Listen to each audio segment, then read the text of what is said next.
خب اینجا من میخوام توجهتون رو جلب بکنم به لغت‌های کلیدی که میتونید توی تحلیل نمودار ازش استفاده بکنید و خیلی قشنگ و کاربردی. اگر که لازم دونستین من میتونم این رو به صورت فایل براتون بفرستم، پرینتش بکنید، روی دیوار بزنید یا کنار دستتون باشه، موقع نوشتن ازش استفاده کنید. خب از همین شماره 1 حالا از اینجا شروع میکنیم و میریم جلو. اینجوری 1 2 3 من اینا رو توضیح بدم براتون.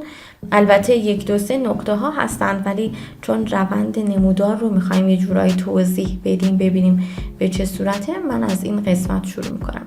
پس اینجا فرض کنید از شماره 1 شروع کرده، بعد وضعیت نوشته remain، یکسان مثلا مونده. to remain the same، remain unchanged، remain stable، ثابت مونده.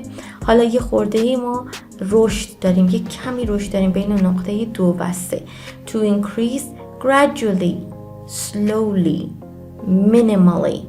یا to increase به جای to increase بنویسید to rise، rise gradually، rise slowly، rise minimally. یه ذره رشد پیدا میکنه. بین نقطه 3 و 4 ما راکت داریم یا سرج داریم، یک دفعه به طور ناگهانی رشد داریم. to increase sharply، rapidly، dramatically. to rise or to climb sharply، rapidly، dramatically. پس اینها رو شما میتونید برای رشد ناگهانی استفاده کنید اگر بحث این ترند باشه، درسته؟ این خط باشه بین نقطه 3 و 4. حالا خود نقطه 4 چیه وضعیتش؟ پیک، نقطه اوج. to hit a peak یعنی به پیک خود، به اوج خودش رسید. to reach a peak. باز دوباره از 4 تا 5 ما یک افت داریم. to plunge، to drop، to fall، to decrease، to decline. حالا هر کدوم از اینها sharply، rapidly، dramatically، significantly، چون این افت خیلی ناگهانی اتفاق افتاده. بنابراین to plummet or to plunge sharply، to drop sharply، rapidly، dramatically. هر کدوم از اینها رو دوست داشتید میتونید با هم استفاده بکنید که این افت ناگهانی رو نشون بده. میرسیم به نقطه 5 که در واقع پایین ترین وضعیت نمودار رو نشون میده. to reach the lowest point or to hit the bottom. حالا اگر فیگر خاصی یا عدد خاصی داشتید to hit the bottom at، حالا مثلا فرض کنید 10%، right؟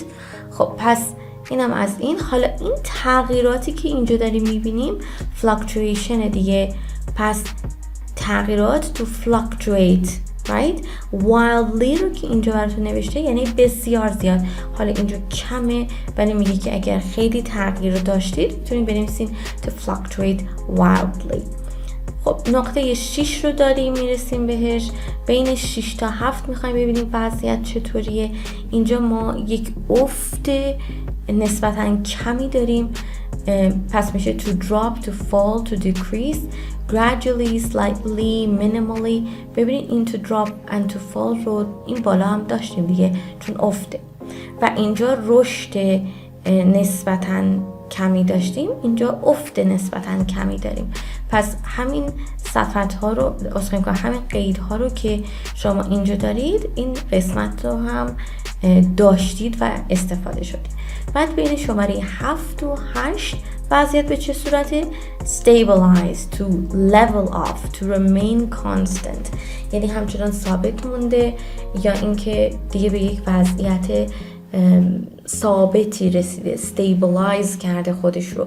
و علت اینکه این تیکه ها رو یعنی stabilize، level off و remain constant، علتی که اینجا از اینها استفاده کرده به خاطر اینی که نمودار ما داره تموم میشه، به قسمت پایان خودش رسیده و اینها ضمن اینکه به معنی ثابت موندن هست یک کوچولو معنی اینکه جریان دیگه به اینا ختم شده level off، stabilize. اینا رو هم توش داره که دیگه نمودار ما داره تموم میشه و وضعیتش نهایتاً به یک وضعیت ثابتی رسیده.